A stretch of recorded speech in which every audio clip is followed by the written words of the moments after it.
Jive with me, baby, get it free.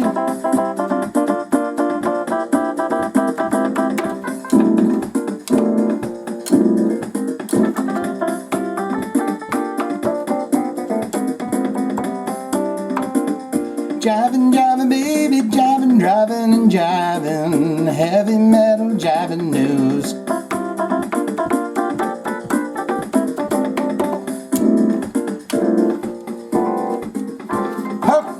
Oh, Jesus, I'm getting so good at that. Welcome, welcome, one and all. Welcome back. If you're welcome for the very first time, if this is the first time you're here, welcome back to all you people that tune in.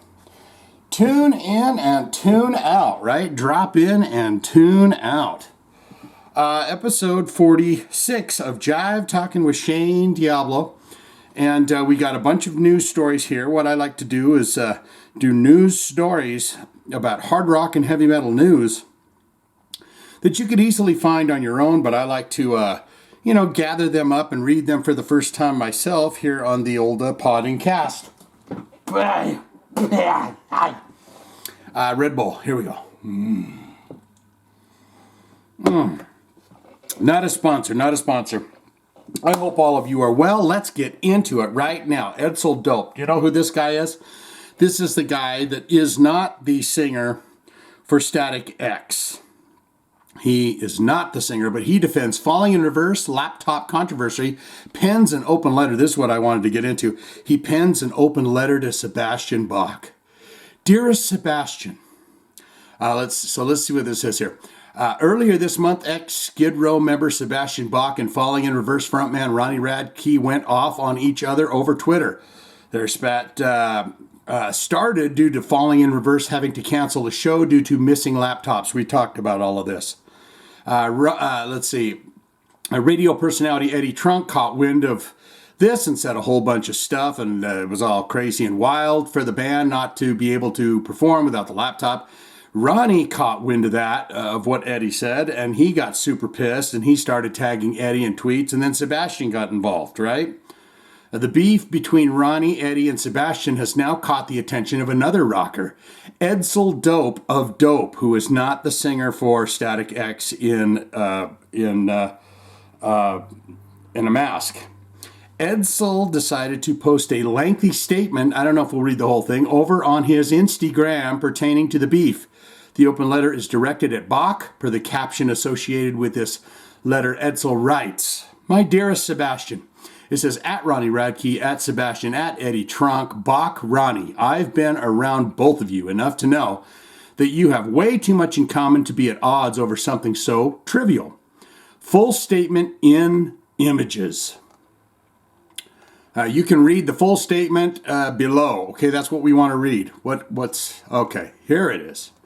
Here it is. There's a little arrow pinky dinky doodle here. I'm not going to click that if it's meaning to go on. Bach, you are a legend, and I can honestly say that you are one of my favorite vocalists of all time.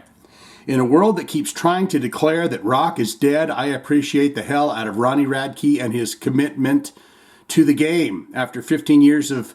Didn't Ronnie Radke say, though, that the reason why they need those laptops is because of a lot of it is kind of hip-hop beats and stuff like that?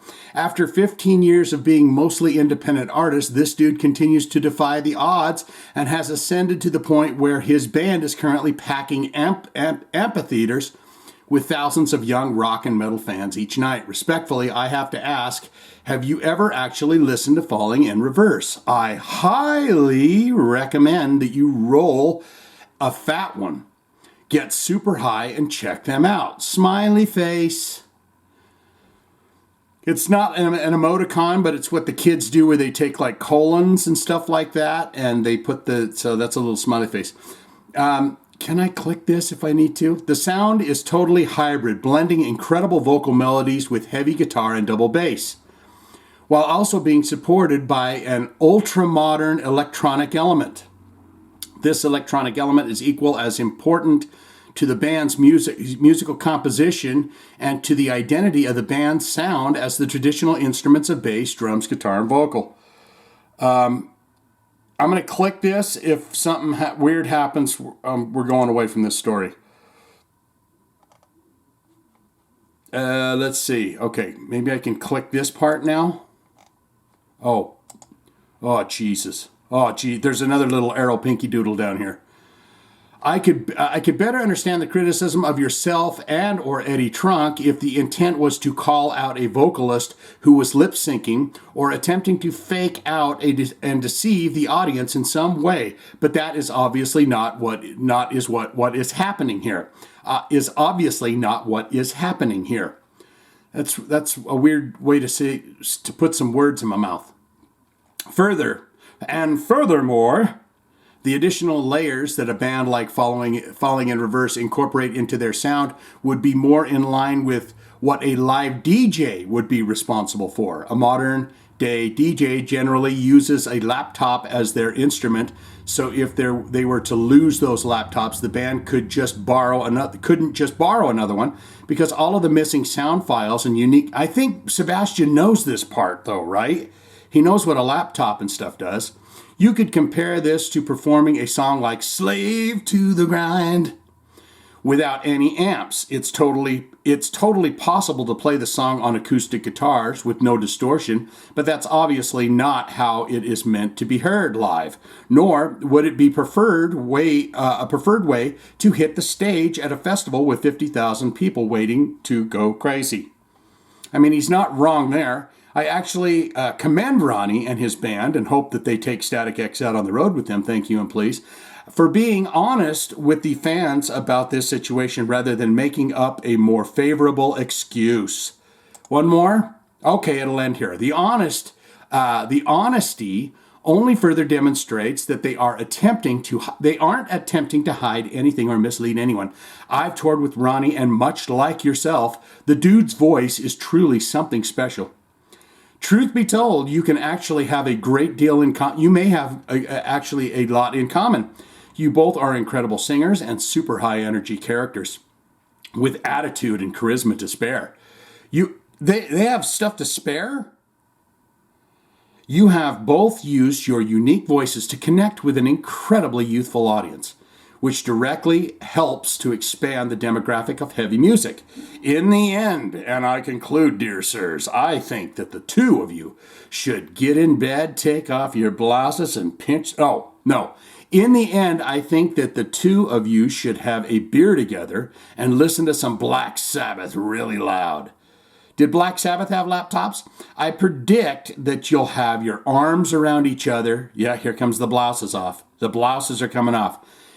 You will have your arms around each other before the first chorus is over, and you will likely become fast friends. Hell, you may even get arrested together.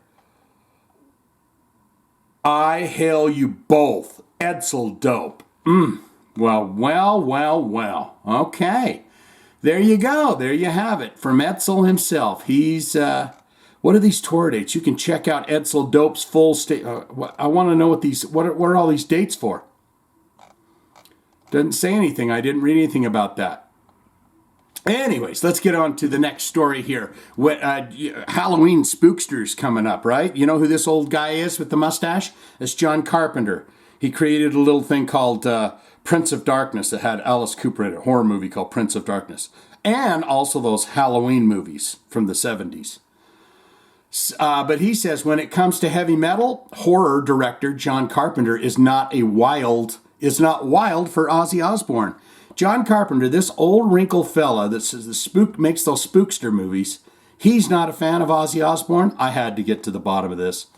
This Friday, the horror movie Halloween Ends comes out. Ends is the 13th movie in the Halloween franchise, the original being created by John Carpenter and Deborah Hill back in 1978.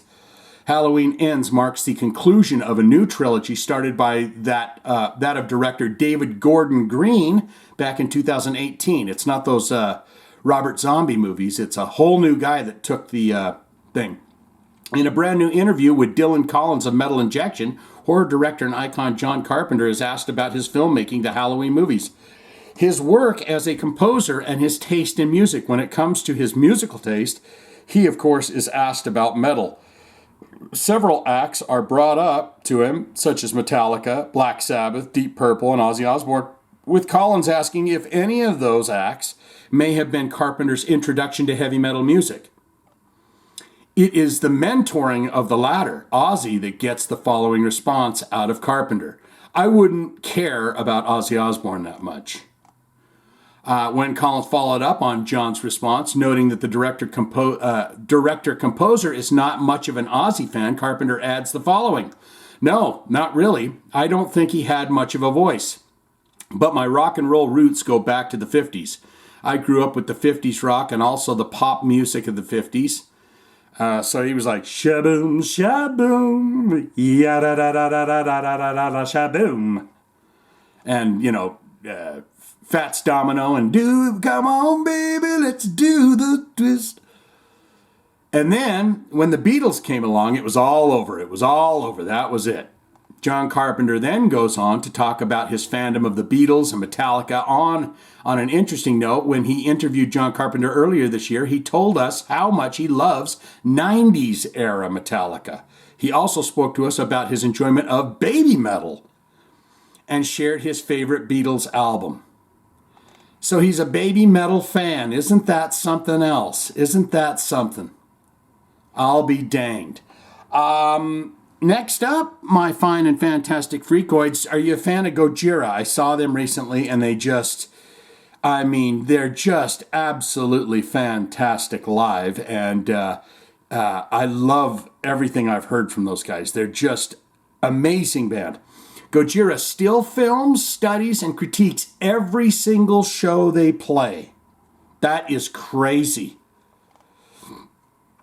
The French heavy juggernaut known as Gojira was built on extremely well-deserved reputation as being absolutely crusher, not just on record, but in the live setting as well. Killer songwriting mixed in with type of technical chops that would give most musicians on earth a run for their money are the key ingredients to their existence. When I saw Gojira, they had Knocked Loose with them and Alien Weaponry. This was just this last tour that they did.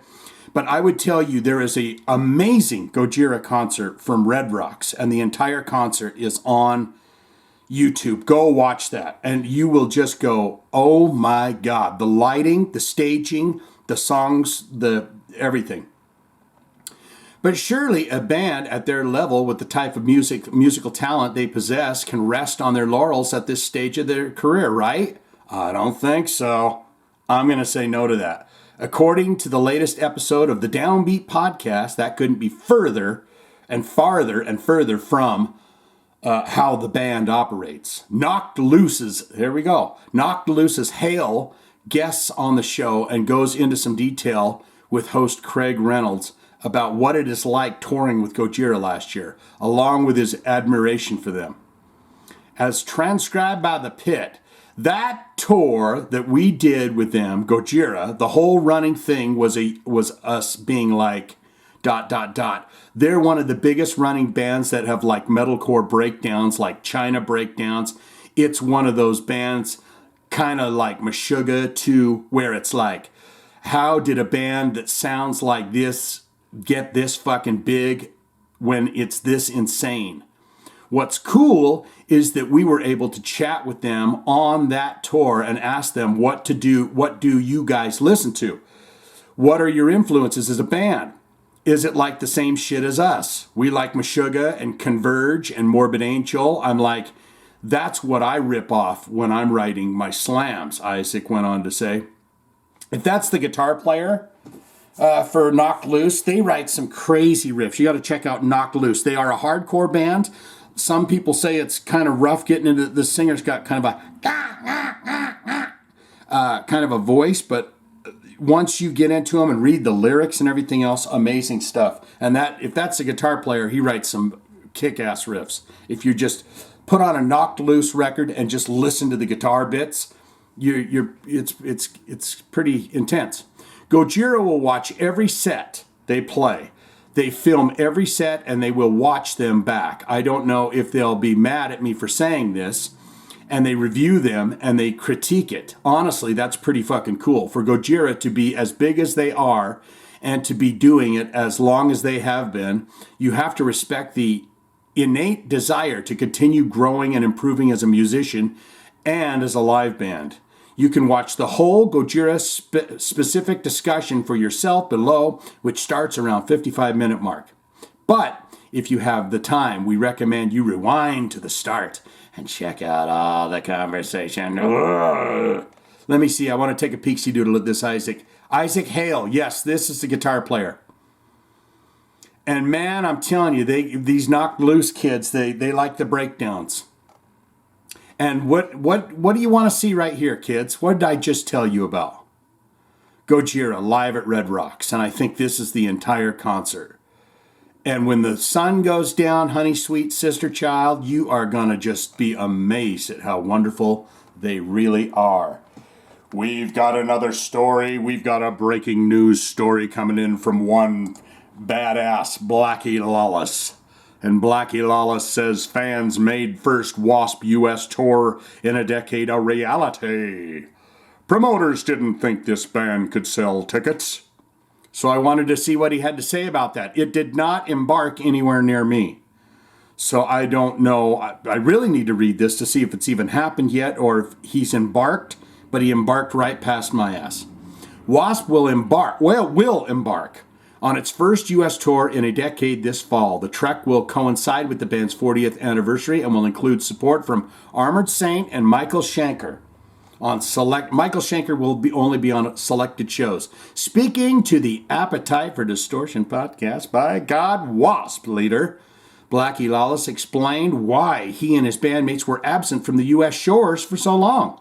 The fans did this, he said, referencing the band's upcoming trek as described by Blabbermouth. I've never seen anything like that. Promoters didn't think this band could sell tickets anymore. We were being offered stuff that wasn't very good. We didn't want to do that because the production that we want to do was way bigger. And so I just started telling the truth. I said, hey, it's down to promoters. He continued, any band, I don't care who it is, any band will go anywhere if the promoter gives them a decent offer. And that's true. And so I told the fans, I go, hey, let your local guy know to hit us up with a decent offer. It was almost like a passing thought, you know. This will never happen in a million years. Well, a couple of hundred of them literally got together and started petitioning, and then it grew into thousands of people. And they started literally rallying to petition their local promoters. And it brings us to where we are now. But I've never heard of anything before or since that was like that.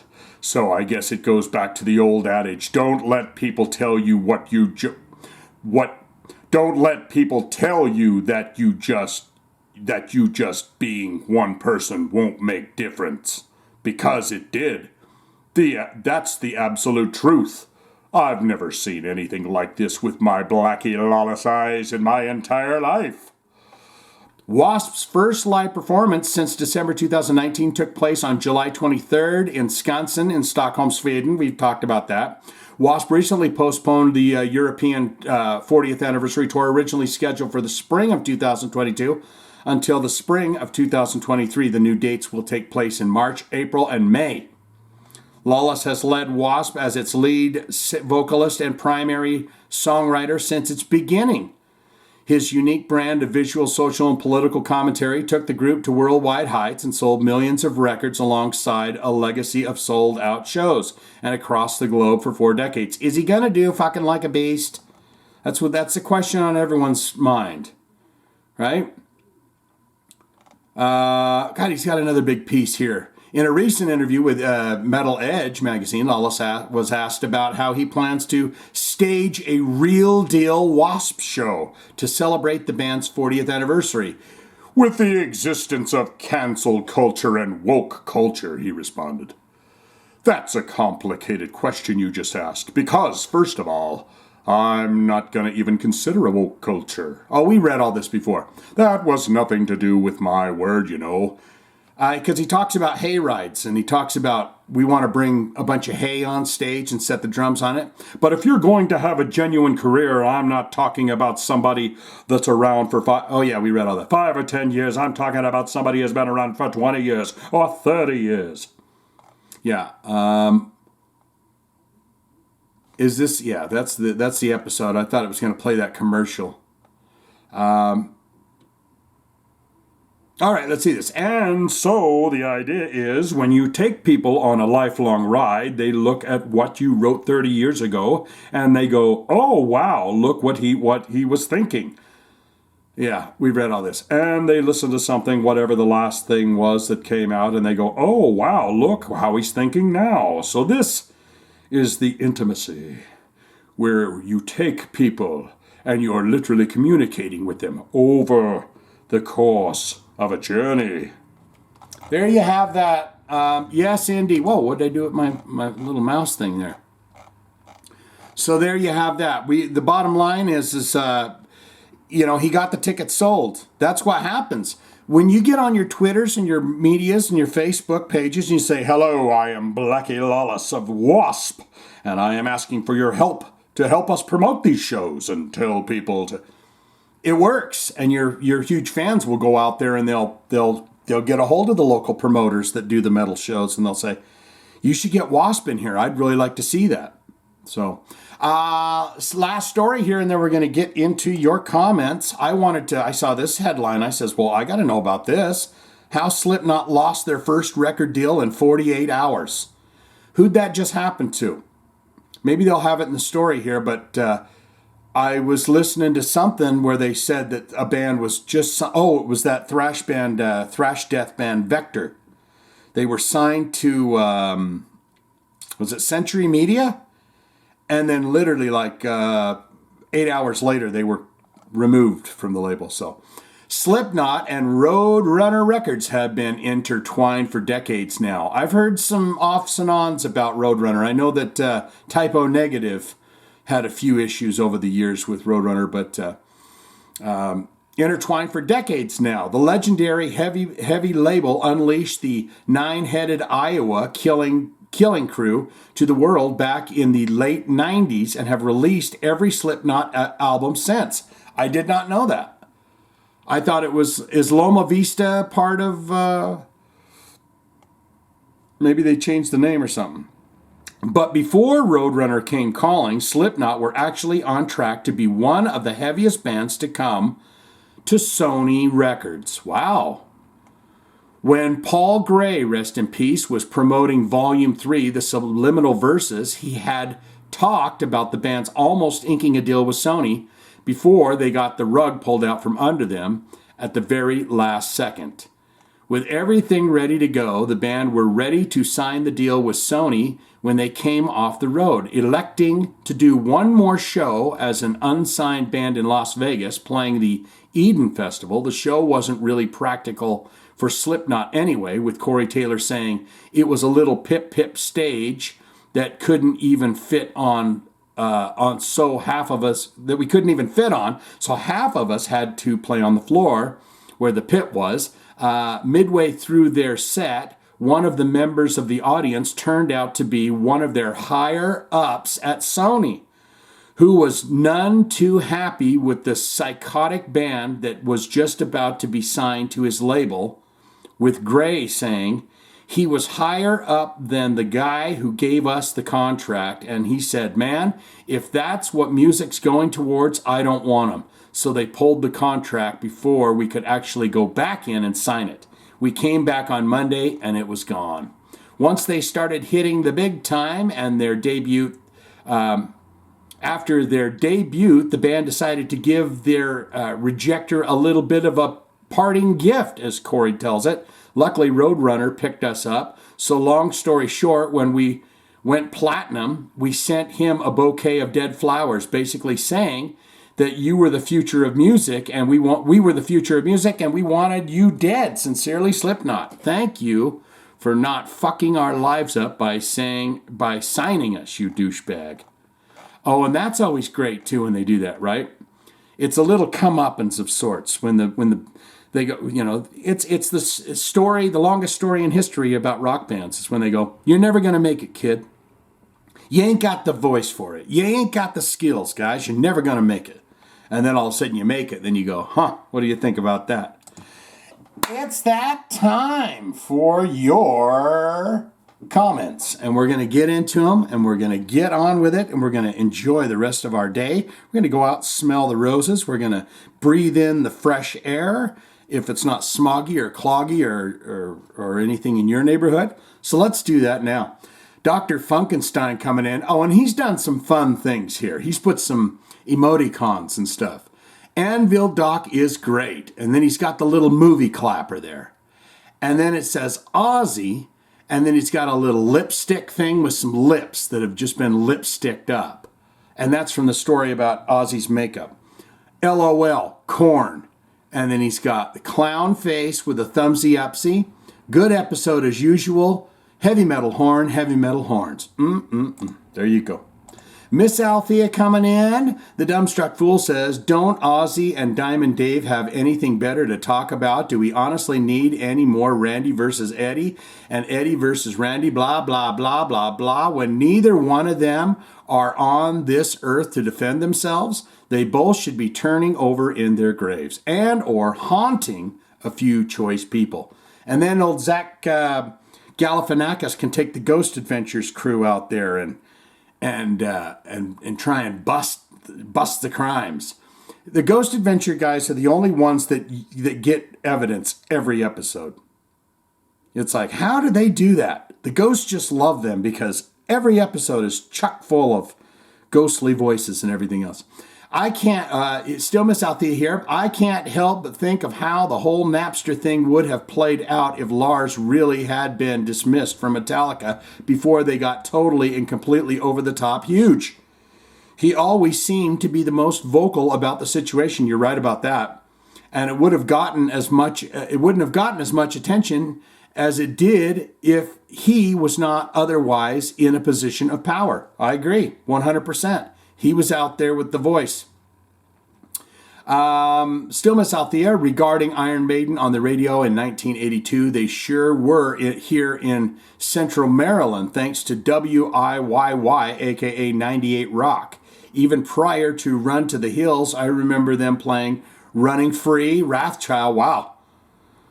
Frequently in 1980-81, when I was in 8th and 9th grade and had a teeny tiny short-lived crush on Clive Burr.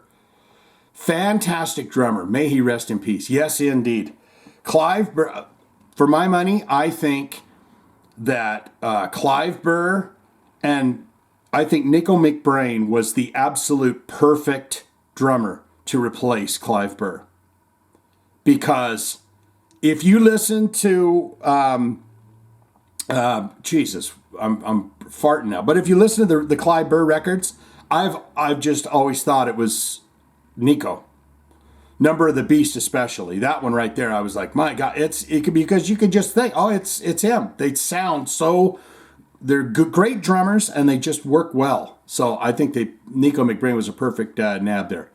The hilarity, at least to me, about the Ozzy makeup collection is that there is no eyeliner. Oh my God. No kidding. Ozzy wears so much goddamn eyeliner, and there's no eyeliner. Okay, however, there is a black eyeshadow included in both the coffin-shaped palette and the bat-shaped palette. I guess that would be the thing that holds the paints. The one is super cute, not gonna lie, so I guess they are encouraging additional use of that. Brushes, applicators not included. Figures, of course, they are going to make a bitch buy more and pay extra. Yeah, I mean, but you got to get looking good. It's goth colors. The goth ladies are really going to probably buy that up, even though they don't know who Ozzy is, or do they? You mess with Mike B, you get the horns. Couldn't resist. And some of the wedding marriage jokes were more like fact. In the, oh gosh, Agastato Santos household. Sorry, Miss Althea. Yeah, I just zinged myself and my husband. Ba-da-da-da. Bonus points for mentioning Barbarella, where Duran Duran took their name from. Is that right? I just remember her breasts in that glass shirt, and I was like, so I wasn't really watching the movie. And doesn't Motorhead have an album titled Orgasmatron? Yes, they do. Super bonus points for one of the many classic quotes from Planet of the Apes. The original franchise is and always will be the best. I shall retort with, it's a madhouse. A madhouse. I thought I nailed that. What was his name? Charlton Heston. I thought I nailed it. It was almost like he was channeling me from the grave or something there. There's your heart. There's a thumb for Miss Althea. Dan Gilman here. Here we go. What a missed opportunity for Metallica. Big fan of drummers, but what could have been? Lars drives me nuts. He had his minute, but it was just a minute. It's literally like he stopped practicing and pushing himself after he got rich. Lars has lacking complicated hand-foot patterns, doesn't have strong limb independence, limited drum fill ability. This guy's a drummer. And has shown that he can be notoriously lacking being the timekeeper. Yeah. But the St. Anger snare drum, this clip always gets me talking about frustration. You know what? Fun story. My old metal band that I was in, we jammed in a building. It was a rehearsal building that had 60 rooms in it. You rented them for about $200, $300, $400 a month, depending on size. And you would just be next to bands. So it was a cacophony of noise in this building, but you paid monthly and you could set your room up the way you wanted it, just like you're renting an apartment. And the first thing that I heard coming out of the band right next door, and I want to say they were called, oh God, I can't remember the name now. Anyways, I heard this bang, bang, bang, bang, bang. And I could tell it wasn't their drummer. It sounded like something they were listening to. And I went, that sounds fucking terrible. What is that? And then they came over and said, you got to hear this. And it was that snare drum from St. Anger. Always go see Anvil if they come anywhere near you. They will blow your mind. They are just fantastic, and the wall of sound is a three-piece. It's pretty gosh darn amazing. Well done, sir. There's your heartsy doodle. Sticky Doll coming in. We love Anthrax, and that, of course, includes Scott Ian. However, it seems like he's just trying to pimp his new book by stirring up controversy about Eddie and Randy. Of course, tons of people are going to get excited in the music community and want to talk about it. Seems like Chris Holmes from WASP would have said something about it if that was true. Apparently, he was good buds with Eddie. Any crap, we have been watching you. Any crap, that's like an anywho. We have been watching you since the beginning of Jive Talkin. We are hoping you do something really big for your soon-to-be 50th episode. I haven't even thought about that, Sticky Doll. And you can check out the Sticky Doll on Facebook. I think they got a Facebook show. And it's also Sticky Doll on Instagram if you want to hunt them down. I didn't really think about that, but I don't want to drive any people away, but it might just be another regular episode. I don't know. Unless I can get, Ozzy Osbourne to give me a makeover or something like that. Mike Stills are coming in. When I think beauty, I think Ozzy. And that's true. Beauty is only skin deep, and Ozzy has it. He's got the great cheekbones and lips and all of that. So there's your heart. Mike Stills are coming in again. Tom Grieve just retired from the Texas Ranger Baseball Organization. I'm glad that I did, because I was like, I don't know who the fuck Tom Grieve is. So I'm glad to know that it's a Texas baseball thing. Tom Grieve just retired from the Texas Rangers Baseball Organization. He was a player from 70 to 79, was the general manager, and has worked as a TV broadcaster for the team until this week. 55 years with the organization. He was the guy shooting the 50 caliber machine gun at the end of the Substitute video by the Ramones, and I don't know why. The end. Now I got to go watch that. Wow. Okay. So that's kind of a little sports news and a little bit of stuff going on there. All right, you guys, slay the day, seize the weekend, breathe deep, get out there, stretch the neck, do some squats. Get out there, get some deep, fresh breath. Yoga ties. Do the thing, meditate, where you close your eyes and you just listen to peaceful music and stuff. Do all those things, okay? Let's see. I'm going to try to get my pattern. I'm going to try. No. I sure do love this one, though. Got to get a tone.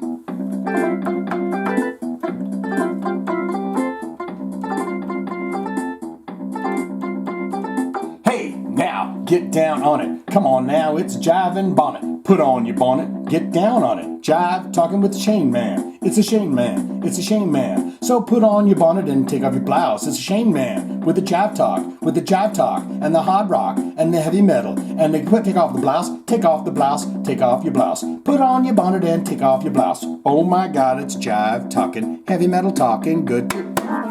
Shit.